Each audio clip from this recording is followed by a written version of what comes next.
leamos Lucas capítulo 23, verso 44.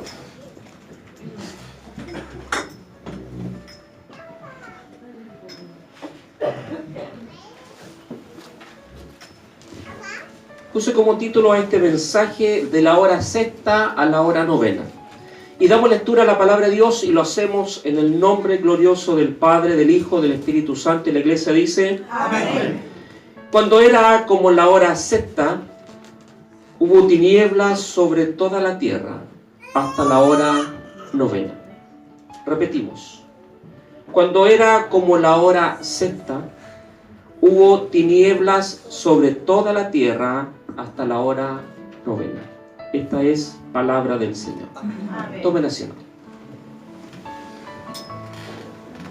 En este capítulo 23 del Evangelio según San Lucas, podemos distinguir tres tipos de personajes.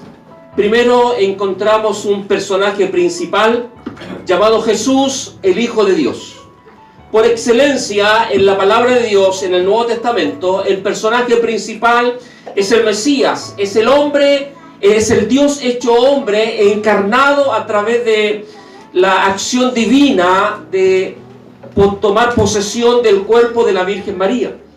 Y de alguna manera Dios quiere comunicarse con el hombre y lo hace a través de su Hijo llamado Jesucristo. Encontramos dos personajes secundarios que vendrían siendo, según el relato del capítulo 23, dos malhechores, o también llamados dos ladrones, que se encuentran también en este episodio. Y encontramos un tercer grupo de personajes que son la gente que está anexa. En el verso 26 del capítulo 23 encontramos a un hombre llamado Simón de Cirene, quien venía del campo para ver qué era lo que estaba aconteciendo en la ciudad, y se encuentra con este episodio que Jesús había sido sentenciado y había sido declarado que él iba a morir en la cruz. Y cuando ven a este hombre llamado Simón, se le obliga a que él pueda tomar la cruz que Jesús ya no podía cargar. Luego, en el verso 27, encontramos una gran multitud del pueblo que está siguiendo la procesión, siguiendo el Calvario hasta donde Jesús iba a ser crucificado. También en el mismo verso 27 encontramos a las mujeres que estaban desde el comienzo del ministerio de Jesús sirviéndole a él con sus bienes. Luego, en el verso 35, identificamos y encontramos a los gobernantes de aquel pueblo, de aquella ciudad, que también estaban participando o siendo parte del espectáculo que se estaba llevando adelante. Encontramos en el verso 36 los soldados romanos, que eran los que estaban a cargo de hacer cumplir esta condena que había sido puesta sobre la vida de Jesús. Jesús primero es sentenciado a muerte, producto de anunciar el mensaje de salvación, el mensaje de redención para la humanidad. Y encontramos en el capítulo 23 una profecía que Jesús está adelantándose acerca de lo que iba a pasar en aquella ciudad dentro de un tiempo futuro. Y le dice a las mujeres que no lloren por él, que no estén llorando por la vida, por lo que le estaba aconteciendo a Jesús, sino que le dice: lloren por ustedes mismas, porque Jesús estaba adelantando lo que vendría sobre la ciudad de Jerusalén. En el año 70 de nuestra era, la ciudad de Jerusalén iba a ser sitiada, iba a ser tomada, y principalmente el templo que había sido edificado para honrar el nombre de Dios iba a ser saqueado. Esto lo iba a llevar a efecto el general Tito, que iba a tomar posesión en el año 70. En el año 73 la ciudad de Masada iba a ser ya sitiada en forma completa, y de alguna manera Jesús está adelantando a lo que venía para la ciudad de Jerusalén. Venían tiempos difíciles, venían tiempos dolorosos, tiempos de mucha tristeza, de mucho dolor para el pueblo de Israel, que su templo iba a ser tomado y todos los tesoros que había en aquel lugar iban a ser de alguna manera tomados como botín para sacarlos de aquel lugar. Luego encontramos que Jesús iba a ser crucificado, pero de alguna manera lo profético que estaba establecido allá en Isaías, capítulo 53, versículo 12, era que Jesús no solo iba a ser crucificado, sino que también estaba profetizado, estaba prefijado, que al lado de Jesús iban a haber dos ladrones, uno a su derecha y uno a su izquierda. Capítulo 53, versículo 12 de Isaías dice: por tanto, yo le daré parte con los grandes y con los fuertes repartirá despojos, por cuanto derramó su vida hasta la muerte y fue contado con los pecadores, habiendo él llevado el pecado de muchos y orado por los transgresores. Entonces Jesús, cuando está siendo crucificado, estaba establecido que él iba a tomar parte dentro de los pecadores, dentro de la gente que de alguna manera en aquellos días se tomaban para matar. Y una de las formas que el Imperio Romano usaba como una forma de escarmiento era matar a la gente a través de la crucifixión. La cruz era de alguna manera una forma bastante dolorosa, muy sufrida, y solamente se daba a aquellas personas que habían cometido delitos o que habían sufrido alguna transgresión muy importante. Para que el pueblo sintiera temor de no hacer lo mismo, se tomaba esta forma de matar a través de la cruz. En el libro de los Salmos, capítulo 22, versículo 18, estaba profetizado que la ropa de Jesús iban a ser repartida entre los soldados. En los tiempos de aquellos días, el soldado, dentro de sus funciones, también tenía que custodiar cuando había una orden que se había dado por las autoridades, y principalmente acá en el caso de Jesús, cuando a alguien era crucificado, la ropa que tenía el prisionero, como ya no la iba a necesitar más, era parte del pago que recibían los soldados. Entonces estaba ya profetizado en el Salmo capítulo 22, versículo 18, donde dice: repartieron entre sí mis vestidos y sobre mi ropa echaron suerte. Los soldados tenían la facultad de repartirse como parte de su paga, como parte del botín, la ropa que eran del prisionero a quien iba a ser crucificado. Y lo interesante, que cada vez que a alguien se le sentenciaba y se le crucificaba, sobre su cabeza se ponía la causa. En algunos casos, homicida, cuando alguien había matado a otro; cuando había cometido un robo, se le ponía arriba ladrón; cuando alguien había hecho algún otro delito, se le ponía sobre su cabeza para que toda la gente supiera cuál era el delito por el cual había sido sentenciado. Pero en el caso de Jesús, el delito o la causa por la cual él fue crucificado decía: este es el Rey de los judíos. Esa era la causa por la cual Jesús fue crucificado, por ser el Rey de los judíos. Y lo interesante es que cuando se pone esta frase sobre su cabeza, se le pone en letras griegas, latinas y hebreas, con el propósito o el sentido de que todo el mundo que estaba ahí en Jerusalén en aquel momento supiera la causa de la muerte de Jesús. Jesús fue muerto por ser declarado el Rey de los judíos. Y cuando está antes de expirar, hay un diálogo entre los ladrones con Jesús.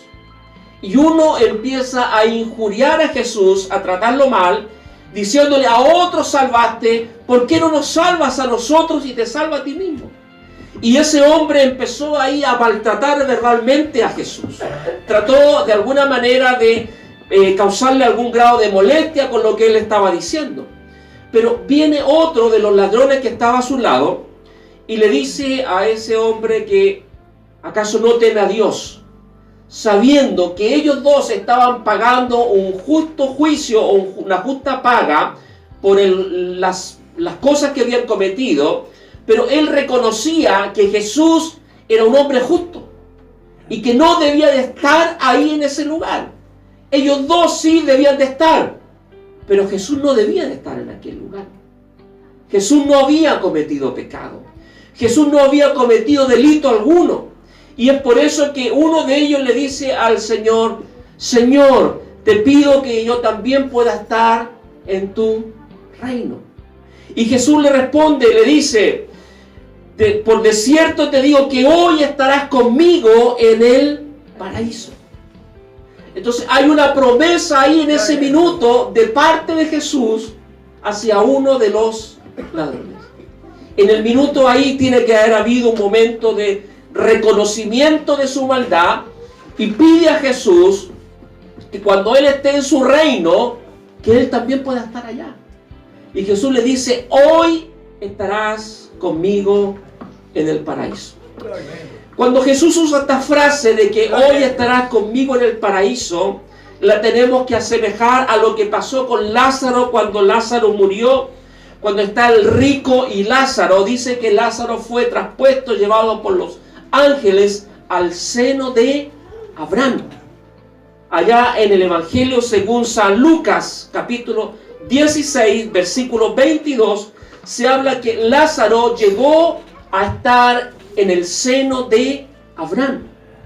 No en el paraíso mismo, porque en el momento de que Jesús resucita, en ese momento la gente asciende a Jesús al paraíso, pero Jesús aún no ha resucitado.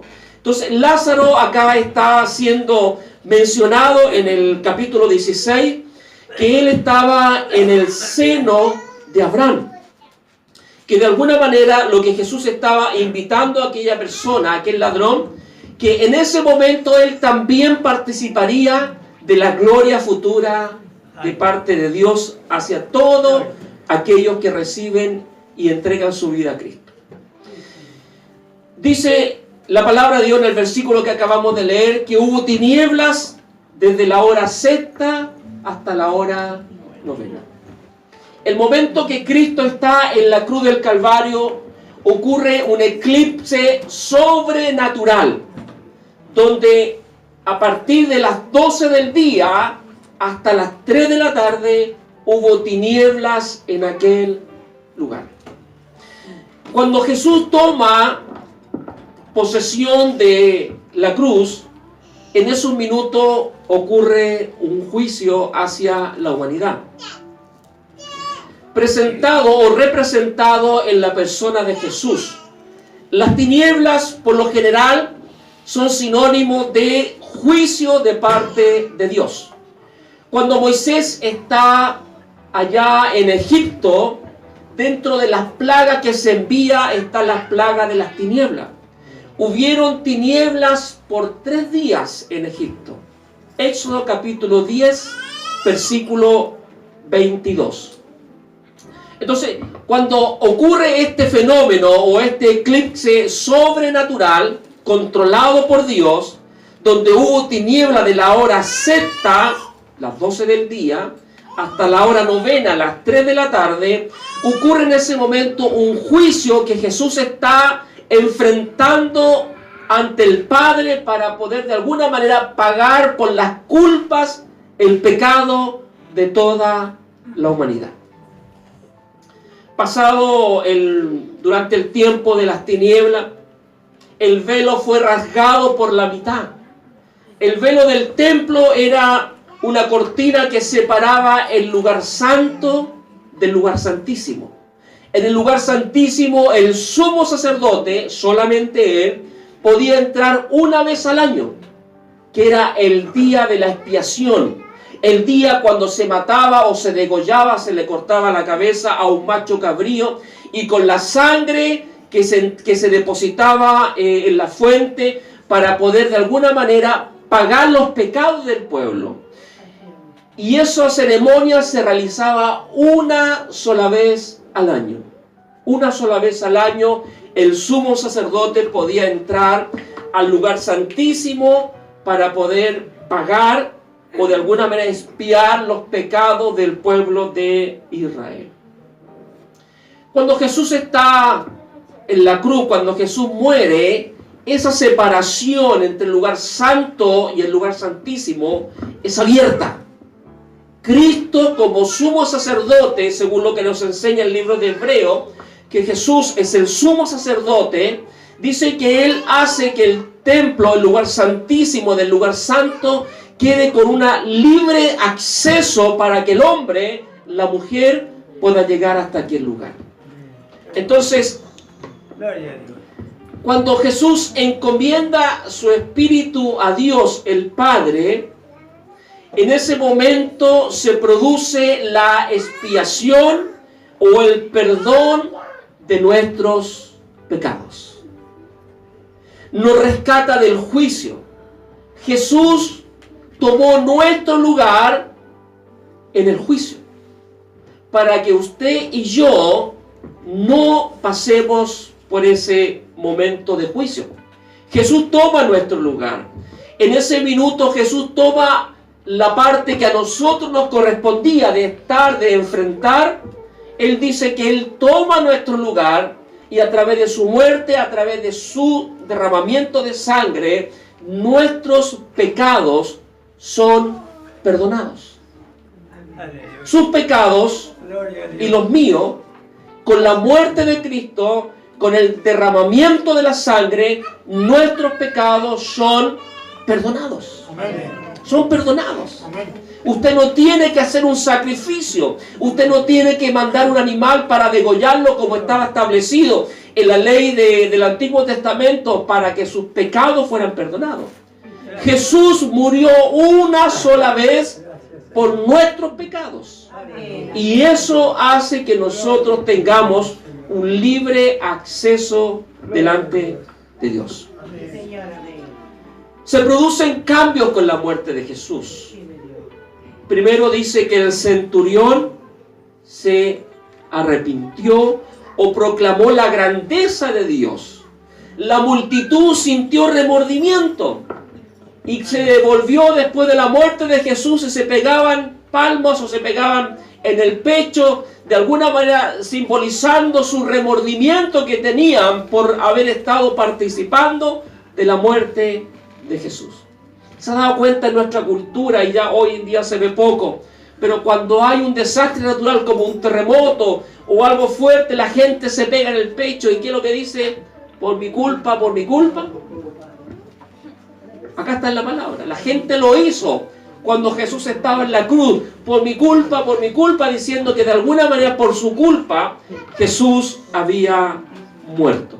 Pero Jesús no murió por la culpa de la gente. Jesús voluntariamente decidió tomar el lugar que a nosotros nos correspondía. Quizás lo más importante de este relato es rescatar el personaje principal, que es Jesús. Jesús, por esencia, es la persona más importante en este lugar y en todo lugar de la tierra. La persona más importante se llama Jesucristo, el Hijo de Dios. Y cuando Él está en la cruz del Calvario, hay dos ladrones, dos malhechores, que están pagando por sus culpas. Uno a la derecha y uno a la izquierda. Pero uno de ellos se da cuenta que Jesús es el Hijo de Dios. Uno se da cuenta que necesita la bendición o la promesa de que él podía estar donde Jesús iba. Era necesario que él pudiera confesar a Jesús su necesidad de recibirle como su Salvador personal. Y aquí donde viene lo central del mensaje del día de hoy, y quiero que todos podamos estar atentos. Jesús ya fue crucificado, pero quizás simbólicamente nosotros estamos o a la derecha o a la izquierda. Y necesitamos tomar una decisión. Necesitamos tomar una decisión en forma voluntaria si yo quiero estar donde Jesús está en este momento. Jesús volvió al Padre después de haber resucitado al tercer día y le hizo la promesa a uno de los ladrones: hoy estarás conmigo en el paraíso. Hoy estarás conmigo en el paraíso. Pero uno de los dos ladrones solamente tomó esa decisión. Yo un día en el año 1983, en diciembre del año 1983, me sentí como uno de estos ladrones, culpable por el pecado que había cometido hasta ese momento. Y como uno de esos ladrones le dije a Jesús: por favor, quiero estar donde tú estás. Y levanté mi mano y le dije: Señor, yo te acepto como mi Salvador personal, como aquel que perdona mis pecados. Diciembre del año 1983. Abril del año 1984 sellé ese compromiso a través del acto del bautismo. Pero tuve que dar ese paso de decirle a Jesús: Jesús, yo quiero recibirte en mi corazón. Hoy, todos los que estamos presentes, o la gran mayoría, hemos dado ese paso de fe. Le hemos dicho a Jesús: Jesús, te recibo como mi Salvador personal. ¿Y saben lo que nos da eso? Confianza, fe, seguridad. Que el día de mañana escucharemos en nuestro oído, cuando estemos presentando nuestro último instante de vida, que Jesús nos dirá: hoy estarás conmigo en el paraíso. Y esperamos ese momento cuando Jesús nos diga al oído, cuando estemos suspirando el último suspiro de vida, cuando Jesús nos diga: hoy estarás conmigo en el paraíso. Hoy estarás conmigo en el paraíso. Gracias, Señor. Pero usted está seguro que podrá escuchar esa voz si le quedaran 2 segundos de vida. Si hoy a usted le dijeran que le quedan 2 segundos de vida y que tiene una enfermedad terminal y que solamente le quedan 2 segundos de vida, tiene la completa seguridad de poder escuchar en su oído la voz de Jesús diciendo: hoy estarás conmigo en el paraíso.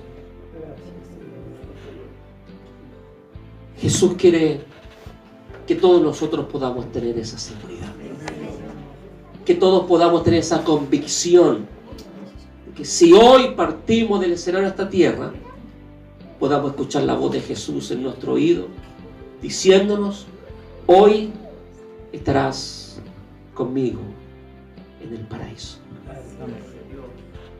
Es una seguridad personal que cada uno de nosotros tiene que tener en su vida para enfrentar el día a día.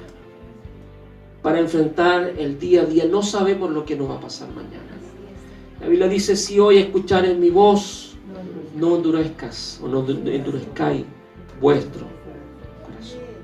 Hoy es el día de salvación. Hoy es el día cuando Dios quiere ser parte de quiere entregarnos nuestra salvación, por la cual Él ya pagó el precio. Usted no tiene que pagar el precio. Jesús lo pagó en la cruz del Calvario hace casi 2000 años atrás. Jesús pagó el precio, ya el precio está pagado. Falta que nosotros ahora tomemos posesión de nuestra salvación. Es el momento que Dios espera que nosotros podamos dar un acto de fe, diciendo: yo te reconozco, Señor, y quiero tener esa completa seguridad. Póngase de pie.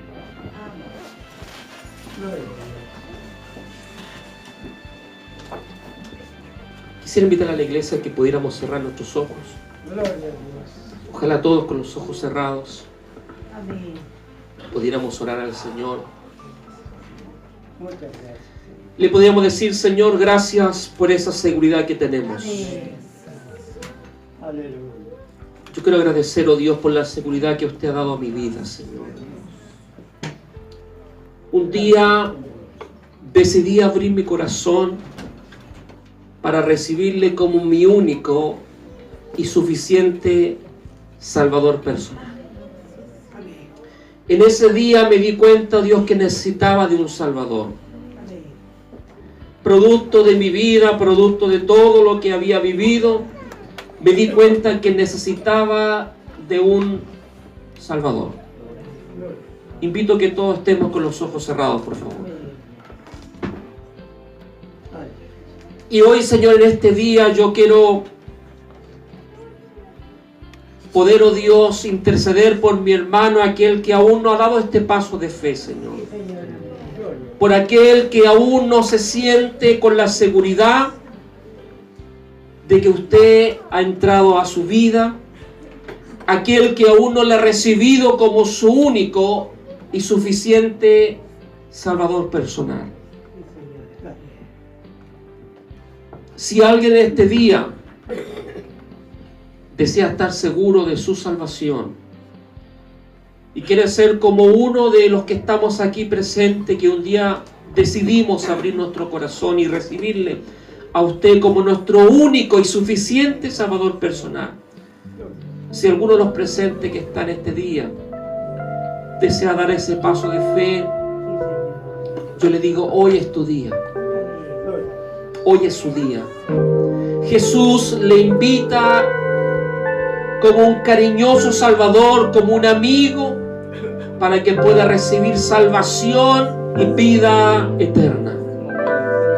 Hoy le invita para que usted pueda abrir su corazón y Él pueda entrar a su vida y pueda sentir la paz y la seguridad de la salvación y la vida eterna. Si alguien desea aceptar a Cristo en esta tarde, donde se encuentra ahí, levante su mano. Y hoy será el día cuando Cristo pueda tomar posesión de su corazón.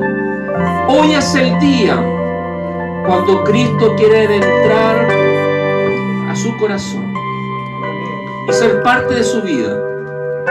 Quiere caminar junto a usted, quiere vivir junto a usted. Hoy es el día que Cristo desea salvar y darnos la completa seguridad de la vida eterna. Levante su mano para que oremos por usted. Dios te bendiga, hija. Estaremos orando por usted. ¿Alguien más desea recibir a Cristo en su corazón para tener la seguridad? Veo tu mano levantada, hijo. Dios te bendiga. ¿Alguien más desea aceptar a Cristo como su único y suficiente Salvador personal en su vida? Si aún no lo ha hecho, este es el día. Este es el día que Cristo ha preparado para que Él pueda entrar a tu corazón y le puedas recibir como tu único y suficiente Salvador personal y empezar a disfrutar de la vida eterna. La vida eterna comienza acá comienza de cuando entregamos nuestra vida a Cristo. A partir de ese momento empezamos a vivir una nueva vida. ¿Alguien más desea entregar su vida a Cristo? Es el momento oportuno para tu vida. Hoy estás con vida, estás con salud. Hoy es el día que Dios te invita para entregar tu vida, poder recibirle a Él como tu único y suficiente Salvador personal. Manteniendo los ojos cerrados, la iglesia, los hermanos. Yo quisiera invitar a mis hermanos que puedan pasar al frente para que podamos orar juntos y puedan recibir a Jesús en su corazón. Por favor, pasen al frente. Pase, hijos, vamos a orar juntos. Vamos a orar al Señor. Si alguien más desea pasar, es el momento.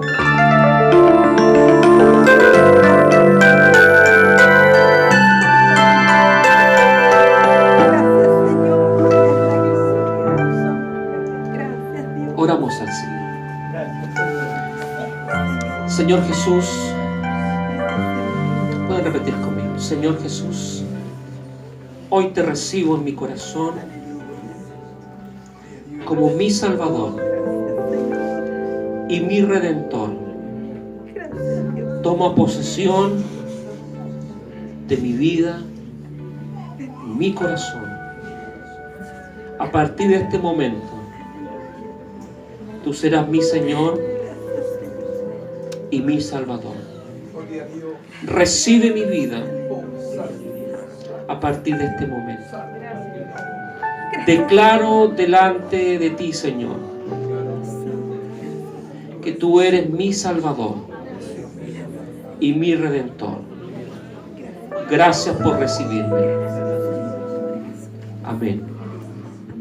Señor Jesús, aquí están tus hijos delante de tu presencia. Oramos por ellos, Señor. A partir de este momento, ellos son inscritos en el libro de la vida, Señor. Pedimos, oh Dios, que en este momento, Señor, sus corazones sean llenos de gratitud, Dios mío, por el hecho de haberles hecho hijos tuyos, Señor. Tu palabra nos enseña y nos dice que somos bienaventurados cuando entregamos nuestra vida a usted, Señor. Señor, aquí están su hija y su hijo, Señor. Recíbelos y bendícelos en este momento, Señor. Que sientan el gozo de la salvación en sus vidas, Señor. Renueva, oh Dios, y protégeles cada día, Señor. Cuida sus corazones, cuida sus vidas, Señor. Les bendecimos para su gloria, para su honra, en el nombre glorioso del Padre, del Hijo, del Espíritu Santo. Amén. Amén. La iglesia le da la gloria al Señor. Gloria a Dios, gloria a Dios, gloria a Dios para siempre. Le damos la bienvenida a nuestros hermanos, a la familia de la fe. Y le damos un fuerte aplauso al Señor. A partir de este momento son declarados hijos de Dios y les bendecimos en el nombre del Señor. Yo le invito a que pase a saludarlo mientras cantamos al Señor con alegría. Le damos un fuerte abrazo y le decimos felicidades por dar este hermoso paso de fe. Pase al frente a saludar a nuestros hermanos. Hay que sacar un minutito para que les saluden.